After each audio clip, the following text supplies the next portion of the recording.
beserta sarahnya. Mudah-mudahan bermanfaat. Bismillahirrahmanirrahim.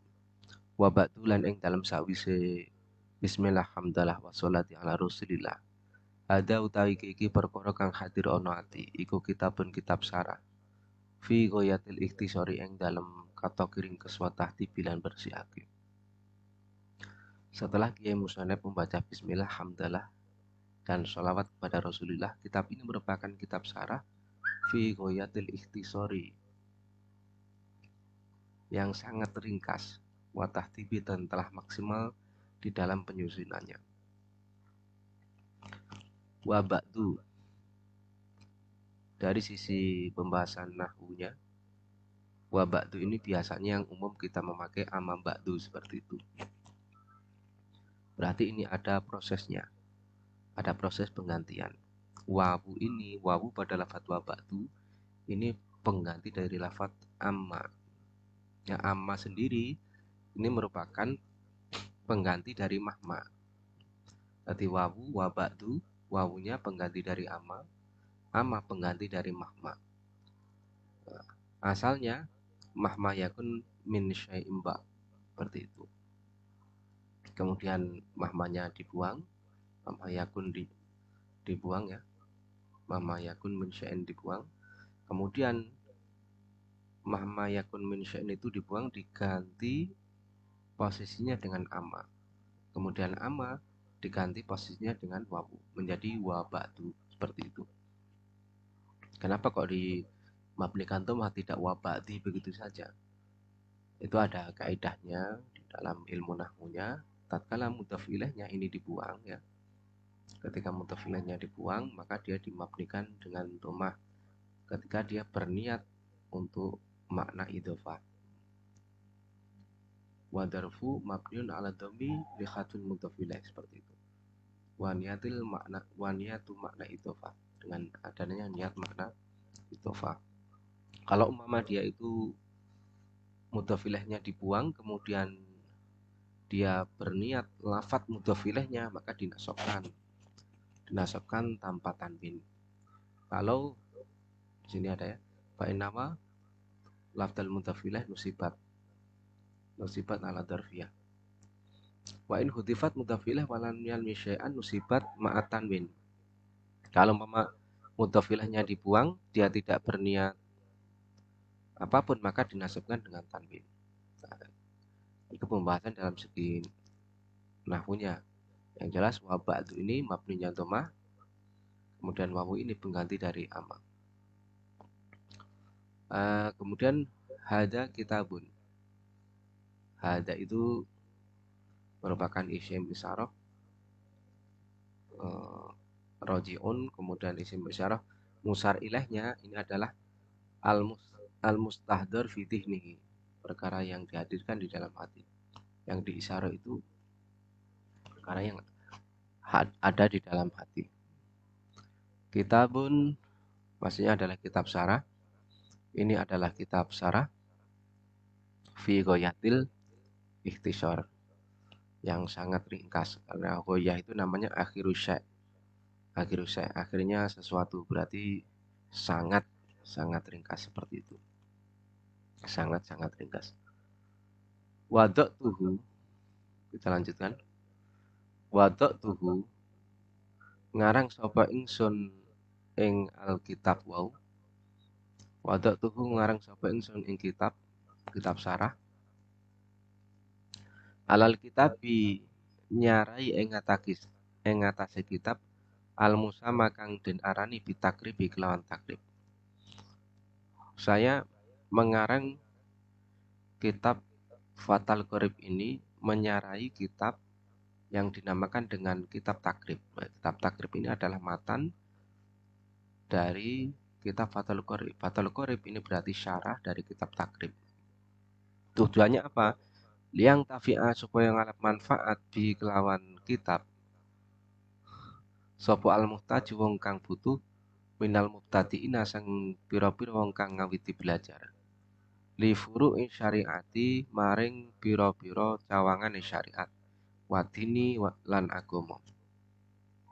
Waliyakuna lan supaya ono apa kitab iku wasilatan dadi lantaran lina jati maring selamat ingsun yaumatin ing dalam dina kiamat wa naf'an lan manfaati li ibadihi maring pira-pira kawulane Allah al muslimina pira-pira kang muslim. Beliau mengarang kitab Fathul Qorib ini merupakan kitab penjelasan dari kitab yang dinamakan dengan kitab takrib. Tujuannya agar orang-orang yang butuh dari para pemula ini dapat mengambil kemanfaatan di dalam cabang-cabang syariat dan agama. Waliyakuna wasilatan linajati yaumatin. Ini alasan kedua. Alasan pertama agar dapat diambil kemanfaatannya. Kemudian alasan kedua agar kitab ini menjadi perantara keselamatan mu'alif di hari kiamat. Alasan ketiga, wanaf'an dan memberi kemanfaatan kepada seluruh hamba-hambanya Allah yang muslim. Ini alasan yang ketiga. Jadi beliau mengarang kitab ini tujuannya pertama agar dapat dimanfaatkan oleh para pemula di dalam mencari ilmu. Kita lihat qaluhu liang tafi abihi minal mubtadi'in ya. Siapa itu mubtadi'? Mubtadi' itu sebenarnya mubtadi'in itu sebenarnya jamak dari kata mubtadi'un. Dari fi'il mati ibtada'a yabtadi'u fahuwa mubtadi'un. Mubtadi' adalah al-akhid fi sigharil ilmi. Orang yang mengambil ilmu atau mempelajari ilmu dari paling terkecilnya ilmu. Artinya dari awal. Namanya juga pemula. Ada lagi tingkatan di atasnya namanya mutawasid, bahwa al-akhid fi awasitihi adalah orang-orang yang mengambil ilmu dari pertengahan ilmu, artinya sudah tidak dari awal lagi. Kemudian ada yang namanya muntahi, yakni mengambil dari ilmu-ilmu yang besar, yang tingkat tinggi, namanya al-muntahi. Li furu'i syariati watin. Ini ta'aluknya pada kata al-muhtaj. Adapun untuk usul syariah watin ini bukan sasaran dari kitab ini, karena kalau usuluddin ini berarti maksudnya dalam kitab tauhid. Kemudian kita lanjutkan, innahu setune Gusti Allah iku samiun dan kang midanget doa ibadi ing tungane pira-pira kawulane Allah, qaribun dat kang paret mujibun dat kang nyembadani donga. Sesungguhnya Allah adalah dat yang mendengarkan doa para hamba-hambanya, wa qaribun dan dat yang dekat, mujibun yang mengabulkan permintaan hambanya. Waman utahi sapani wong iku koso dawen nejo sapa man ing Allah la yuhibbu mongko ora tuno sapa man. Siapapun yang mau menuju kepadanya maka dia tidak akan rugi. Wa idza sa'alaka lan ing dalam nalikane takon ing sira Muhammad sapa ibadi pira-pira kawula ingsun ani saking ingsun fa ini mongko satune ingsun iku qaribun dat kang parek. Jika hamba-hambaku bertanya kepadamu tentang aku, maka jawablah, sesungguhnya aku maha dekat. Ini dalam surat Al-Baqarah ayat 186, dapat dicek sendiri ya. Kata sami'un ini dengan ditanwin ya, tidak dimudhofkan dengan lafaz selanjutnya. Kemudian kata doa ini dibaca nasab karena menjadi maf'ul dari kata sami'. Boleh juga ini dimudhofkan, kemudian doa ini dibaca jar. Itu hanya sisi dalam masalah nahwunya. Wa qaribun Allah maha dekat ini artinya bukan dekat secara visi, secara kasat mata, tapi secara maknawi, artinya ilmunya Allah dekat dengan kita, seperti yang dijelaskan dalam Khasyah Bajurinya ya. Qaluhu kurban, ay kurban maknawiyan ya. Kurban maknawiyan la khisian wa huwa qaribun min ibadihi bi ilmihi. Wa idza sa'alaka ibadi anni fa ini qaribun. Ini ada asbabun nuzulnya karena ini surat Al-Qur'an ya. Dalam tadi sudah saya jelaskan ini merupakan surat Al-Baqarah ayat 186. Ini asbabun nuzulnya bagaimana? Ada orang Yahudi bertanya kepada Nabi Muhammad. Ya Muhammad, kaifa yasma'u rabbuna du'ana wa anta tas'amu ana bainana wa bainas sama'i khamsatu mi'ati amin.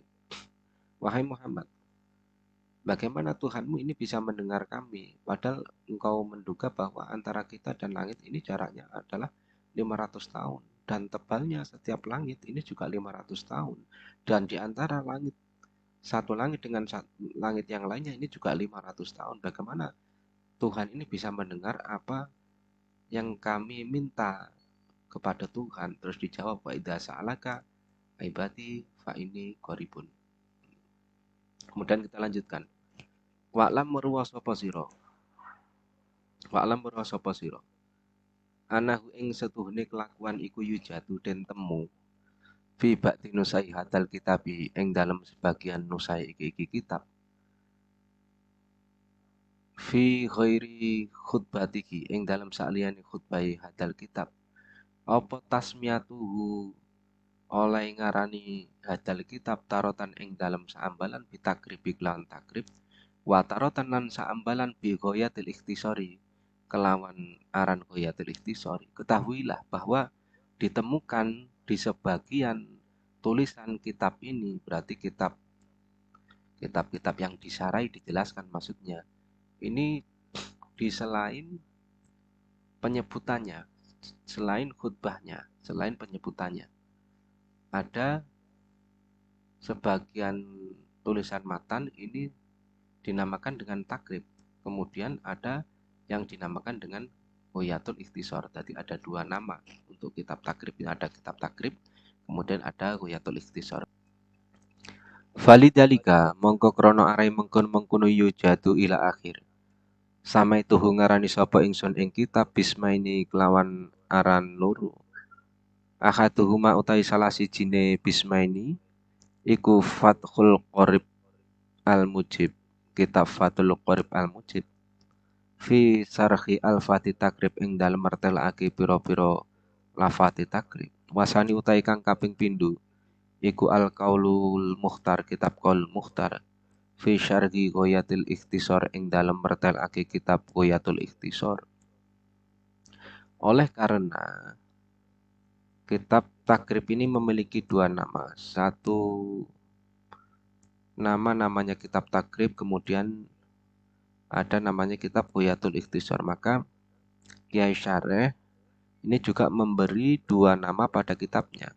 Pertama adalah kitab Fathul Qorib Mujib yang menyarai kitab Al-Fathul Takrib, kemudian kitab Qaulul Mukhtar di dalam menjelaskan kitab Ghayatul Ikhtisar. Ini hanya penamaan, tapi inti atau isinya ini tidak berbeda. Kala wis dawuh sapa Asy-Syaikh Al-Imam kang dadi imam rupane Abu Thayyib Abu Thayyib. Wa istahiru lan dadi masyhur sapa Abu Thayyib aitun halih malih bi Abi Sujain kelawan aran Abi Suja. Siabil milati kang dadi obore agama wadin lan tegese agama. Rupane Ahmad bin Husain bin Ahmad Al-Asfihani. Syekh Ahmad bin Husain bin Ahmad Al-Asfihani. Saka muga-muga nyirami sapa Allah Gusti Allah sarrahu ing kuburane Syekh sobi barahmati kelawan sok-sokane rahmat wa ridwani lan keridhonan wa askanahu lan muga-muga manggonake sapa Allah ing Syekh a'la faradisil jinani ing luweh luhure pira-pira derajate surga.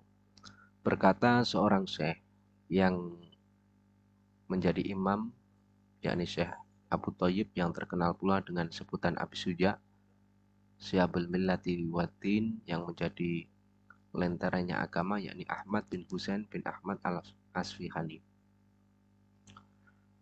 Sakallahu sarahu sabibir rahmati waridman. Semoga Allah